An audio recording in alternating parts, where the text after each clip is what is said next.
ほとんど操縦者経験10時間以上なんですよ。でこういう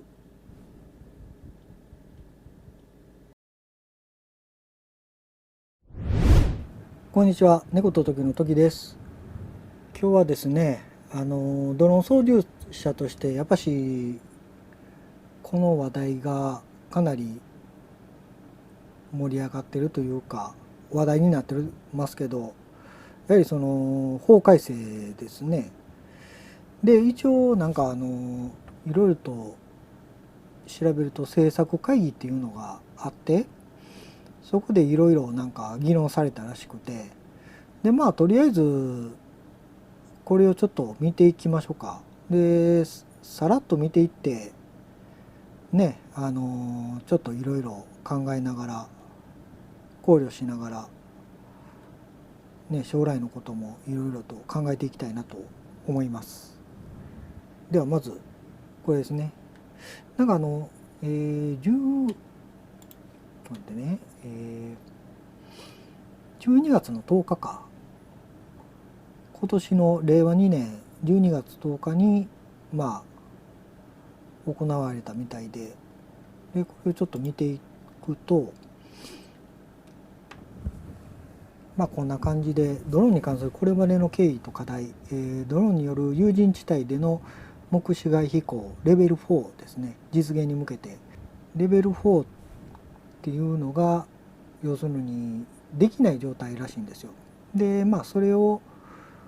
まあ法改正していって、やっていきましょうかという形ですね。まあ、要するに DID 地区有人地帯での目視外飛行です。括弧1、ドローンの飛行の安全性確保のための新たな制度で、括弧2、リモート ID の導入についてで、関係府省庁からの報告、括弧1、ドローンの社会実装に向けた取り組み、括弧2、安全安心なドローンの利活用拡大に向けた取り組みという形ですね。で、とりあえず資料を見ていきましょうか。資料1でこんな感じですね。ドローンに関するこれまでの経緯と課題見ていきましょうか。落下事件が2016年これがあったんですよね。でこれでだいぶ厳しくなったんですよね、確か。官庁とかが官庁空港とか、貴重なところですよね。まあこれはもう致し方がないですよね。で多分ね、そのほんまに普通のまっとうなドローン操縦者やったら、まあ、これはもう全然するべきやと思いますわ。ちょっと厳しくなってみたいな形でね。うん、で、2015年11月、未来投資に向けた官民対話総理ご発言、ドローンを使った荷物、これ昔言ってましたね。なんか荷物運ばせるみたいな感じで。これほんまなんかな。防衛施設空港などにおける危険妨害行為が後を絶たず、無理やり空撮するまあ日本の国で、海外はちょっとねなんかいろいろありそうであれやけど、日本人がなんか目的がありそうですよね。するかな普通の人。まず仕事とかではしないでしょこれ。なんか関空の付近で。だから趣味レベルの人がやってるみたいな感じで、空撮関係空撮してもしゃあない。空港、やっぱ飛行機か。飛行機が好きな人がするみたいな感じなんかな。であとドローンが飛来する事案が複数回発生、沖縄ですって。こんなんあってんや。シャープ沖の普天間、外人さんなんか沖縄って外人さんっぽいような気もせんでもないですけど。で我が国のドローンサービス費結構上がっていってんねや。インフラ多いですねやっぱし。農業インフラで経警備物流その他が上がってってんねや。ここら辺はビジネスですね。でドローンに関する政府の具体的取り組み、ここら辺はインフラ関係はね、僕らは何とも言えないですけど、ここらはもう対策強化した方がいいんちゃうかなとは思います。テロとかもありますんで、安全な飛行ルールなどの整備、官民協議会で策定、制度設計の基本方針、所有者情報などの把握、機体の安全性確保、操縦者の技能確保、安全運航の確保で、登録制度創設、リモート ID の導入、機体の認証制度の創設、操縦ライセンス制度の創設、運航ルールの遵守義務、レベル制度の、レベル4の実現で、電波により登録情報などを発信、飛行計画を共有するシステムや機体搭載したセンサーで衝突防止、重要姿勢の安全確保、もうこれはもう絶対にやってもらった方がいいですよね。で、撮影データや飛行記録の窃取の恐れ、飛行妨害の懸念、クラウド、海外のデータセンター、安全安心ドローン開発、小型機を中心に安価で安全安心な機体の開発を支援。海外のデータセンター、何やろこれ。で、今年度中に試作機完成、来年度から実用化。なんかできんねや。で、これができればね、日本のドローンってちょいちょい見たりとかするんですけど、高いんですよね。で、政府調達、撮影データや飛行記録の窃取、飛行妨害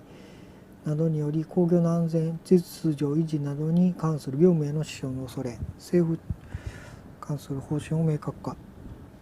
これは安全保障、秩序維持、精密情報の保護ね。で、社会実装、具体的用途を念頭に置いた社会実験などを行い、課題整理解決策を検討する。難しいなって感じ。これにより経済合理性、社会需要性を向上し、その普及を確実なものとする。物流はね、前々から物流はずっとやってましたもんね。で、災害対策、被害状況の把握、避難誘導、要救助者の捜索。僕思うんですけど、ドローンはやっぱしね、捜索がすごい特化してるなとは思うんですけどね。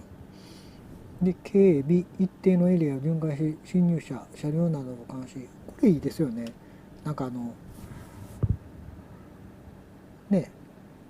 もし犯人がこう来てね、入ってでセンサーつけ取って、それでドローンが発信してみたいな感じで撮影とかしとったらある程度わかると思うんで、ね、最後バーって上から見て、で車とかのも見れるし、かなりいいと思いますけどね。で、我が国が抱える社会課題の解決に貢献という形ですね。こんな感じです。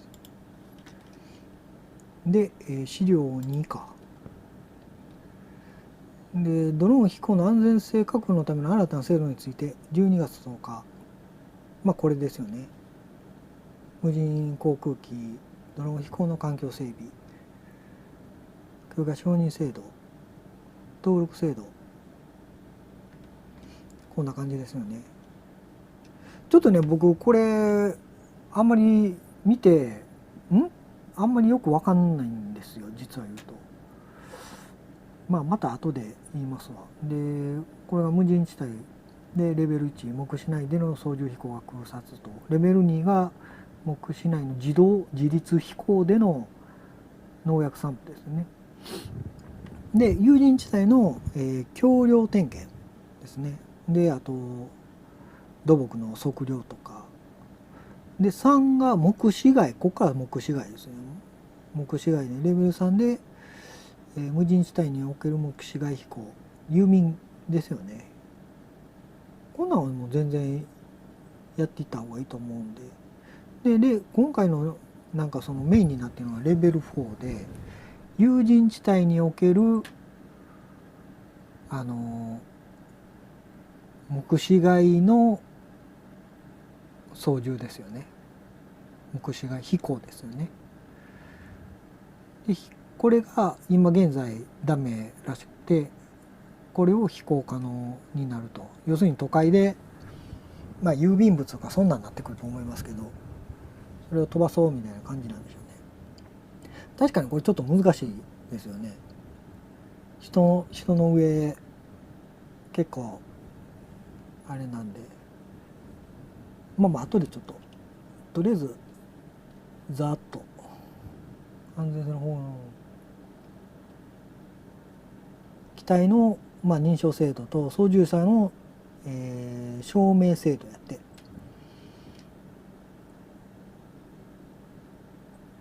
第三者上空以外での飛行、運航管理のルールをこれまで許可承認を必要しているかで、まあ、機体認証、操縦ライセンス、運航管理のルールと所有者の把握、これがちょっとここら辺が話題になってますね。現行 200g を 100g に縮小ですよね。まあここもちょっといろいろ意見言いたいですけど、後で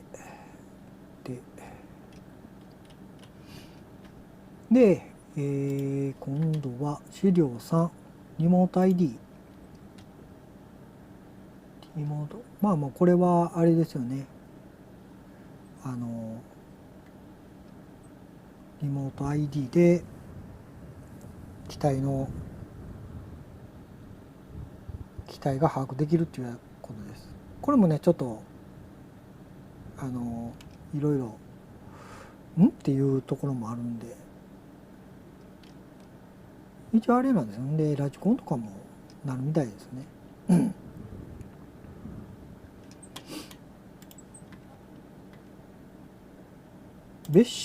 別紙なんかあったっけな。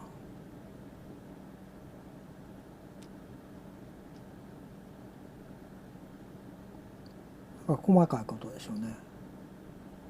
製造番号、まあ、製造番号とか、まあ、登録申請してる人やったら分かると思うんですけど、前々からやってますけどね。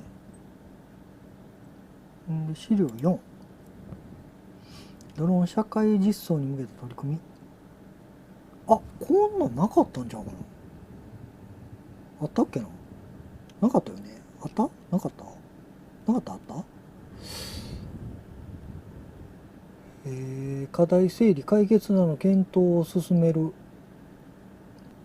やっぱり物資がメインですよね。これを見てる限りでは。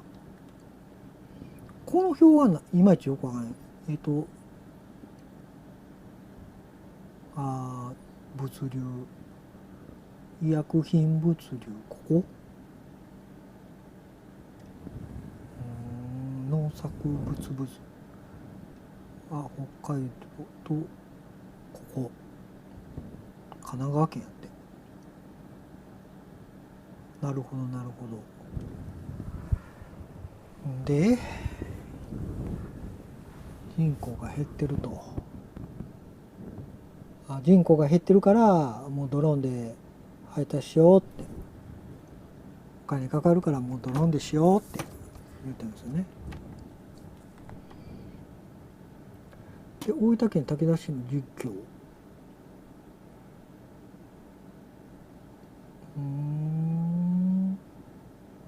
これも薬品、これでもちょっと怖いな。薬品は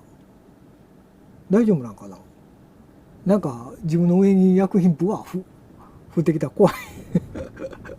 まあ大丈夫と思うんですけどね。鍵とかをしっかりしはると思うんで。多分ちょっとやそっとのあれじゃあかんようなやつするんでしょうね。そこら辺はちゃんとしてはるやろ。みかんやって、みかん。みかんの集客、これも人手不足、まあ人やね、人が減ってるからこうしようみたいな感じで。あとは参考資料。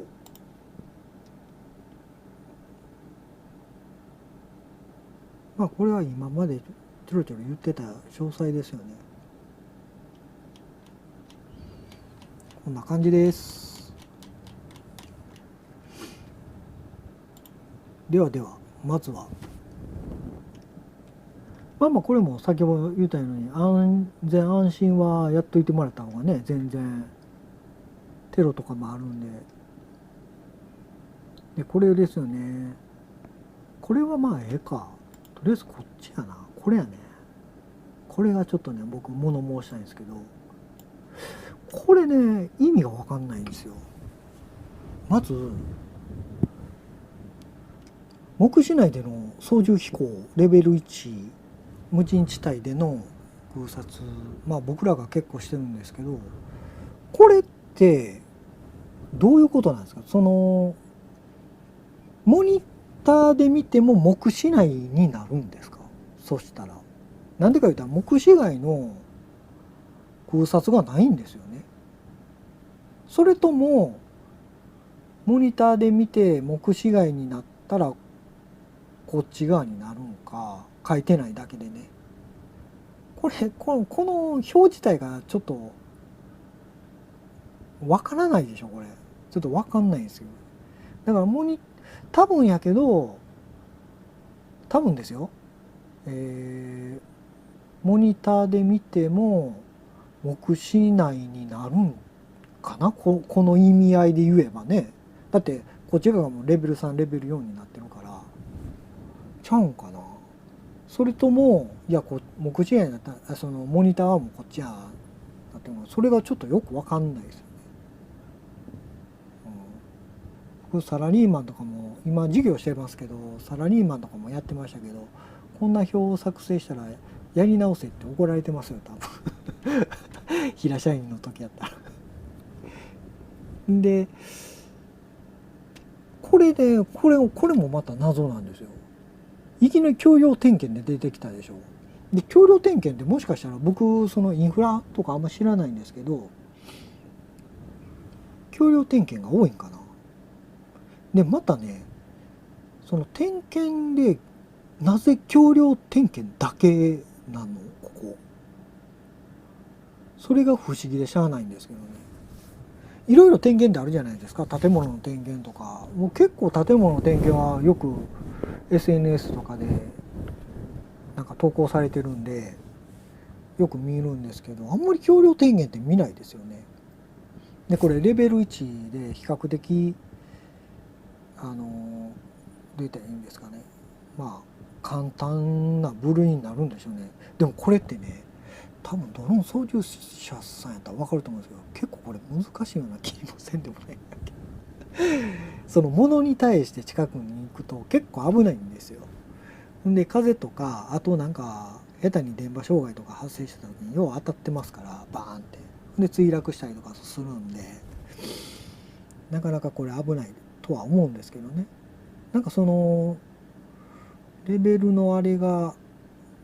うなんか頭ごなしにもうなんか勝手に決めてるみたいな感じでしょ。であとこれ橋梁点検、これもし鉄やったら、でこれコンクリじゃないですか。コンクリって実は言うと電気通電するんですよね。で鉄とかコンクリの近くとかは結構ね電波障害発生しやすいんですけどね、ほんまは電波を吸収するんですよ多分。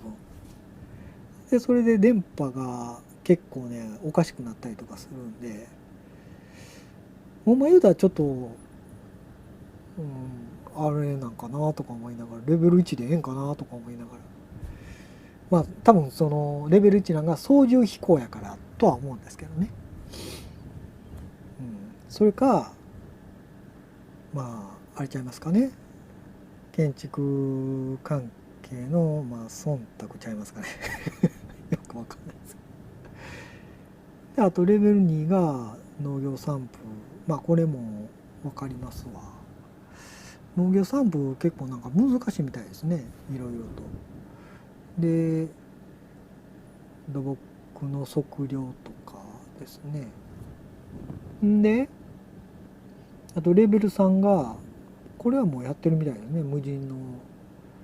ところで配送。僕こんなんはまあ全然レベル3の方はやってもらって全然いいとは思いますよね、いろいろと。でレベル4ですね。確かにこれ結構難しいですよね。都会の上で飛行させて、もちろん多分自動操縦やからどうされんねやろ。夜とかもあれなんかな。ドローンのねマイナスな点って音も、まあ、SNS の方も言ってはったと思うよ。僕もそれは賛同するんですけど、音もねなんかその人間が不快になるような音じゃないですか。なんかそのハエの大きいバージョンみたいな感じで、あれもね何かしら改善してくれたらだいぶマシになりそうな気もせんでもないですけどね。嫌な音というか、それでなんか普通の方とかでもそのちょっと音聞いて不快になる方もいてるんちゃうかなとは思いますね。で機体の安全性に関する認証制度、またこれもねちょっとおかしいんですよ。で操縦者の技能に関する証明制度、ラインセンスもおかしいですよね。でこれ民間検査機関による検査事務の実施を可能する機体認証もうこんなんもう完璧にお金絡んでませんか。すごい嫌なんですけどね。で操縦者ライセンスもそうなんですよ。何かしらおかしいんですよ。要はねドローンって日々精密になっていって安全になっていってるのに、なぜライセンスになるのみたいな。でそれだけじゃなしにその操縦ライセンスの前にこの機体認証もそうなんやけど簡単に解決できるんですよ。だから買う時に運転免許証を提示して、まあ、その自分の証明を提示して何でもいいじゃないですか。マイナンバーカードでも提示して、その製造番号と、まあ、製造番号かなんか分かんないんですけど機体と人間を結びつけたらええわけ、それだけでいいんですよ。それなのになんかやたら難しくして意味が分からへんとか思っとって、まあそんな登録、まあ、1000円2000円書くのはしゃあないじゃないですか。そんなんは全然構わないんですけど、まあそうやって登録したらいいだけの話じゃないですか。ほんならそれでもうそのドローンはあのその人のものって分かるわけじゃないですか。でもしくはもし打ったりとかしたらもちろん変更したりとかもしないといけないんですけど、そういう形でやればいいんちゃうかなとは思いますけどね。このレベル4だけやったら分かりますよ。かなり人の上とかにも飛行するのでこういうのは必要性かなとは思うんですけど、ただ空撮だけの場合とかははっきり言っていらないです。でここ4年ほどはあんまりまあ、人身事故っていうのがないでしょう。でだいぶ上がっていってで、それやのに操縦ライセンスをに実行するみたいな感じで、もうなんかもう出来レースでもう明らかにあれなんですよ、一方的なんですよね。もで民間にさせてみたいな形で、まあお金取るみたいな感じですよね。民間でもなんかそのドローンの民間企業に関してもこういう形でする言うて、でこれで一番心配なのがやっぱし年間もしくは数年に1回とかお金かかる。もうだから企業ベースになってくると利益重視やから多分そうなるんちゃうかなとは僕は睨んでるんですよ。でこれちょろっと書いてる、飛行に合わせて登録許可承認の対象となる無人航空機の範囲 100g 現行 200g 以上に拡大。何やねん拡大って。これね、僕最近 DJI Mini 2買ったばっかしなんですよ。こんなふざけたことほんまようするわとか思って、せっかく企業努力でね199まで DJI さんがやってくれて、でまた法律変えるかみたいな、まあ、ちょっとした俺損害やねんけどとか思いながらほんまだって DJI Mini 2買った意味なくなりますからね。どういうつもりでこんなん書いてんねやろ。ただまあこれはあくまで僕の意見ですけど、もしかしたら何かしら意味があるんかもわかんないですね。だから結局いろいろあるじゃないですか。 100g から 200g のドローンで FPV さんとかもあるんで、そんなんでなんかそのロストが多いんかな、なんかちょっと分かんないですけど、僕はそれぐらいしか考えられませんもんね。なんでこれを書いたんみたいな感じで、大体山でやってはりますからね。山とかの人気のないところで、都会ではあんまり都会では多分ね自分家の中とかでされてるからそんなないと思うんですけどね。そのあの200から100にする理由か。でこれね、はじめね、実は言うとここがね、レベル4に向けての新たな制度についてって書いてあったんですよ。でこれ突っ込んだろうかな思ったんですけど変えてやがって、いやレベル4100ぐらいか200ぐらい関係ないやんけとか思って変えてやがって、ああやられたと思い、まあまあそんな感じかな。これがちょっと意味わかんないですよね。なんかなんかそのニュースとかでもそんなミニとか FPV でがっつりした事故とか聞いてないでしょ。なのでなかなかわかんないですね。であと、リモート ID の基本設計なんですけど、これもねちょっと疑問なんですよ、実際言うと。まあさっきも言ったように、買う時にまあいろいろと申請していったらなんか無茶なことはせえへんと思うんですけど、まあ、こういうなんか難しいシステムを作りはって、でこうで何回も言いますけどレベル4やったらいいとは思うんですよ。人の上とかで飛行するんでかなり厳重な感じで。でもこれどう考えても航空局とか警察官とかでキャプチャー機器とかになってくると多分普通の空撮とかでもこれやりますよみたいな感じじゃないですか。でとか思って、でこのねシステム自体がおかしいでしょ。なんでか言ったらこれね、だから登録申請してる人だけなんですよね、まず。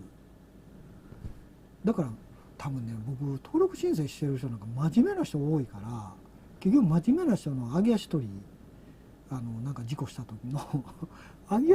げ足取りでしかないんちゃうかなとか思いながら、ほんまにやばいやつってこんなこと絶対しないと思うんでとは思うんですよ。その時点でこのシステムがちょっと僕的には疑問なんですよ。せっかくここまでやってんのに。であとは要するにここですよね。ここのやり取りです。登録記号などの通知、登録申請で所有者情報、ここのねやり取りです。所有者情報などの紹介回答ですよ。わかります？だから空撮してこのキャプチャー機器があったら居場所が分かるんですよ僕のっていうかドローン操縦者の。なんかこれいいのって。いや別にね、僕そんなガミガミ言う方じゃないんですよ。あれ街中のカメラの監視とかありませんやんか。あんなんとかでもまあ役に立ってますやんか。あんなんは別に僕何も取れなんか思ってませんし、そうなんとかいいんですけど、でもこれちょっと行き過ぎてません？なんか僕思うんですけど、居場所が分かってしまうんで、その場でねだからとか思って、でこのキャプチャー機器ですよね。このキャプチャー機器の設置場所にもよっても変わってくるんですよね、多分。なんか簡単なところに設置されたら、でいちいちバー言うてバーって大げさになってみたいな感じになっても、だって分からないじゃないですか。で僕何回も言うように、こういうねちゃんとしたシステムを作る前にまずやることっていろいろあるんですよ。ドローン禁止やったらドローン禁止の看板を立てたり、まあもちろん経費はかかるけど看板立てたりとかで、まあそれが一番一番安いもので考えるんでしたら、あれですよね、ネットで地理院地図ってあるじゃないですか。まあ、あれを改造してでもいいんですけど、どういう条件でそのドローンを飛ばしてええかっていう情報をあそこに載っけたらええだけの話なんですよ。まあだいぶみんなもここでやったらあかん、ここでいいとかは分かるんで、そんな下手打たないと思うんですね。でまあできるだけ全員納税者なんで、まあ、できる限り広い範囲で許可を出してくれたらいいなとは思うんですけど、すごい厳しく、ほんならここドローン禁止や言うんやったら、納税を勘弁してくれんやったら僕は許します僕は OK です。まずこのシステムを作る前に多分ね、どうせ教授かなんかがこれバーって進めてやりはったんかな、よう分からへんけど、なんかその前にだからちゃんとした情報をまずドローン操縦者にちゃんとした情報を提供しないといけないです。こんな厳しくされるんでしたらね。なのはおかしいんですよね、ちょっと。まずやるべきことがいろいろあるに違うかなとは思います。だからサイトに表示してくれるだけで、日本のここは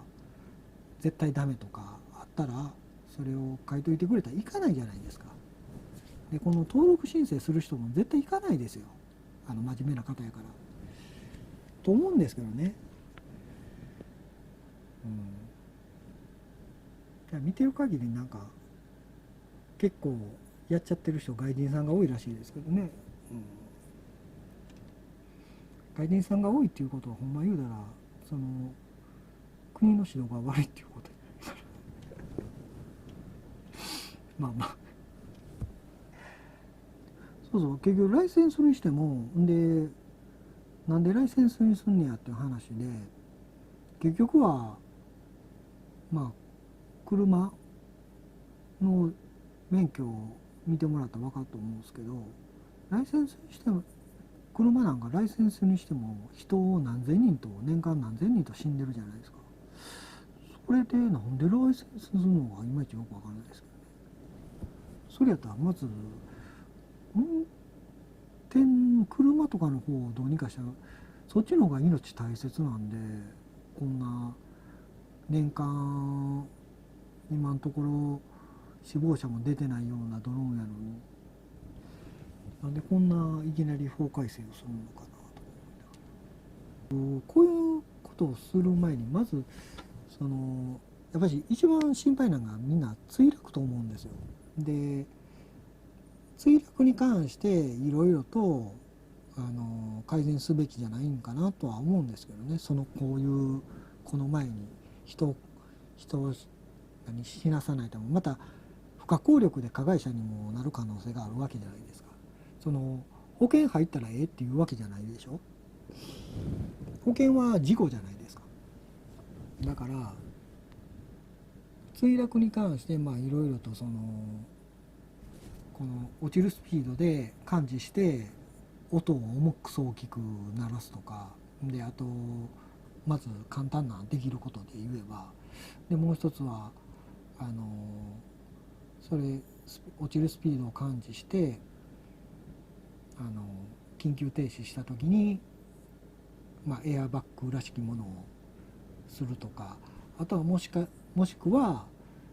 全体的な、ガード、プロペラガードだけじゃなしに全体的なガードを、それでも問題なんか風なんですよね。風なんかちょっと受けやすいでしょ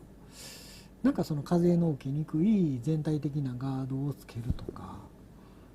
やり口はこの前にいろいろと人を守らないあかんことはあると思うんです。だからね、ちょっとね飛んでるんですよね。その前にやるべきことがいっぱいあると思うんで、あとは車の運転免許の二の舞にならないことですよね。金だけ取って人はずっと死んでいくという。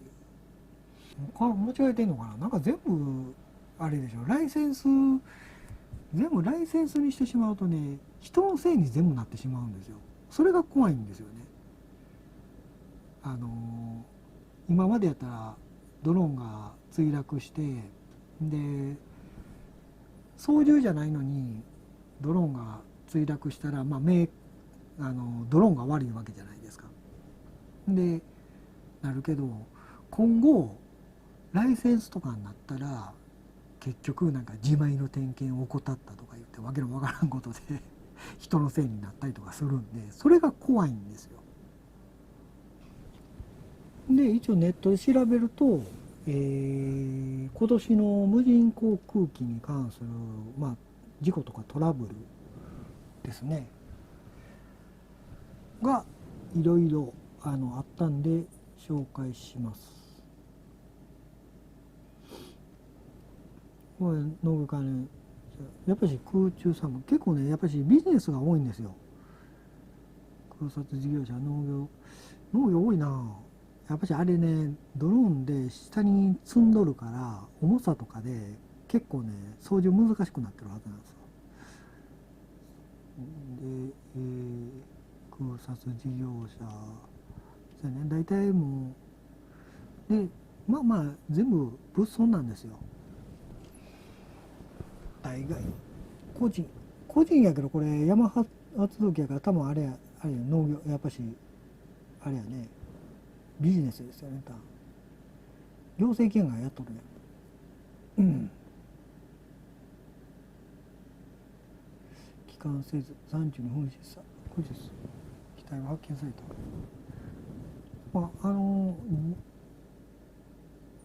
人身はないんですよね、あんまり。多分人身ないんちゃうかな。これはちょっと普通の趣味なんかも分からへんけど、大体事業者ですわ。測量や、これはもうあれです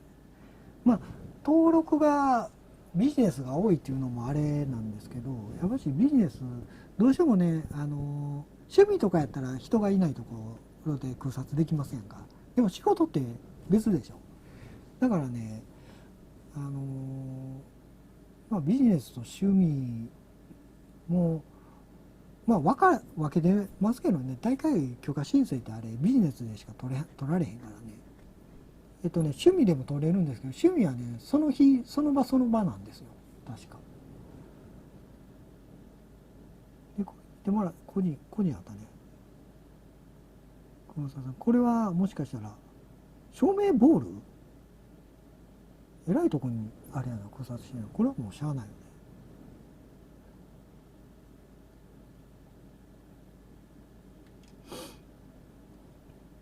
ね。大体事業者でしょ。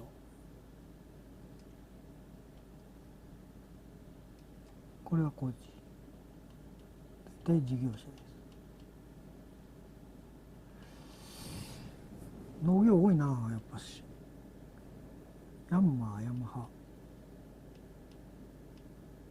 これねやっぱりあれですよ、重たいからですよ多分。なんかあったんですよ、なんかしょうもないの。ただ単になんかそこで墜落して、なんか一応念のためにみたいな、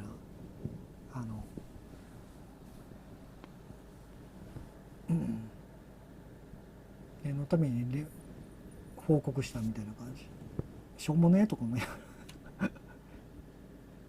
大体これビジネスでしょ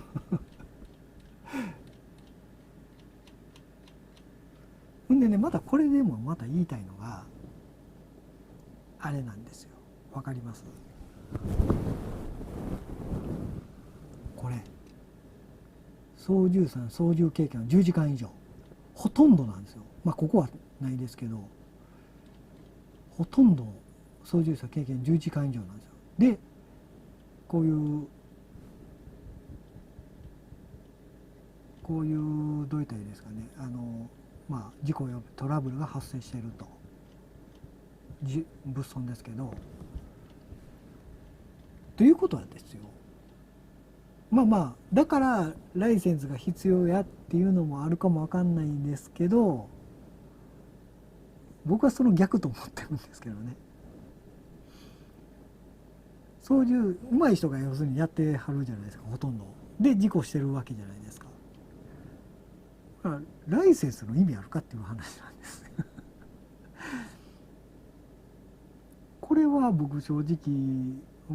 とか思いながら、でこれ見てるとね、やっぱしなんか操縦不能とかがちょいちょいあるんですよね。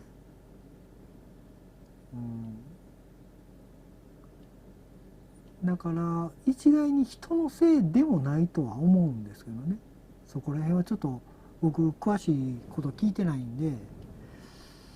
分かんないんですけど、そんな感じですかね。だからここら辺でもちょっとね、ライセンスに関してはクエスチョンが出てくるんですよ。大体今のドローンって言ったらセンサー効いてて、ある程度は無茶しない限りはぶつからなくはなってますけど、ただ前だけのセンサーとかもあるんで、なかなか僕もアドバンス前だけのセンサーなんで、後ろとかになったらちょっと危ないんですけど、もしかしたらその一番円がもうこんな難しいことよりも、前後左右センサー絶対義務化ってなったら、そっちの方が事故減るんちゃうかな。そんな感じですよね。